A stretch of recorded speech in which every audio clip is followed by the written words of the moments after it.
Madam আমার বড় sir একটু কথা আপনার বড় স্যারকে বলেন এখানে এসে কথা বলতে।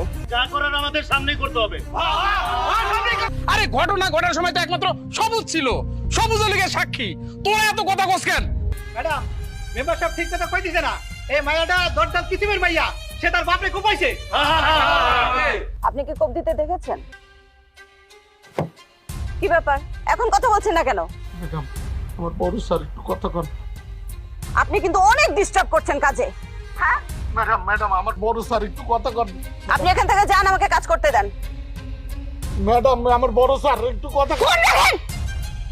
আপনার বড় স্যারকে বলেন এখানে এসে কথা বলতে। সেন্ট্রি, এদের সবাইকে এখান থেকে নিয়ে যাও। আর এখানে চাক্ষুষ সাক্ষী যদি কেউ থাকে তাকে রাখো। যা করার আমাদের সামনেই করতে হবে। একটা কথাও কবি না কেউ। চুপ চুপ চুপ, বেশি কথা কইস না। ম্যাডাম যেটা কয় সেটা কর, তা না হলে সব করে ধইরা একদম হাজতের মতো ভরে দিব। এই বেটাই, আরে ঘটনা ঘটার সময় তো একমাত্র সবুজ ছিল, সবুজ লিগে সাক্ষী। তোরা এত কথা কস কেন? সব করে বেরা বাইরে কইতাছি। এই পুলিশ ভাই খারাপ হইছে কে? সব করে ঘাট টাকা দিয়ে বাইর করেন, বাইর করেন। হাজির করঙ্গার বেশি কথা কয়। সবুজকে ম্যাডাম আমি সবুজ। বলেন তো কি কি দেখেছেন আপনি? ম্যাডাম আমি ঈদগাহে যাওয়ার সময় চাচারে ডাকতে আইছিলাম। ডাকতে এসে ওইখানে দেখি জড়ি একটা দা নিয়ে ওর ওই যে জামাটারে এলোপাতারি কোপাচ্ছিল।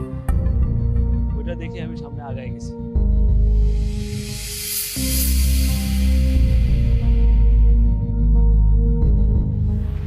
আয়ডান মিয়ার কি হয়েছে রাকিব? সেটাই তো ঠিক বুঝতে পারলাম না। তবে মনে হলো যে সমস্যাটা ওদের মেয়েকে নিয়ে। আর তুমি তো শুনলেই। নিশ্চয়ই গুরুতর কোনো সমস্যা। আহারে, মেয়েটা নিশ্চয়ই কোনো বিপদে পড়েছে। এই শোনো না, ওই থানার ওসি সাহেবকে একটা ফোন দাও না প্লিজ। কি হলো, তুমি চুপ করে থাকলে কেন? ওসি সাহেবের ফোন নাম্বার কি তোমার কাছে নেই? না, নাম্বার তো আছে, তবে আমি ভাবছি অন্য কথা। এমনিতেই ডিপার্টমেন্টে আমার এই সুপারিশ কর্মী নিয়ে অনেক দুর্নাম আছে। এখন যদি ভিক্ষুকের বিষয় নিয়ে ফোন দিই। এটা কোনো ভাবনার বিষয় হলো রাকিব? একটা মানুষ ঈদের দিন বিপদে পড়ে ফোন দিল তোমাকে, তাও নিজের জন্য না, তার মেয়ের জন্য। আচ্ছা ঠিক আছে, বাদ দাও।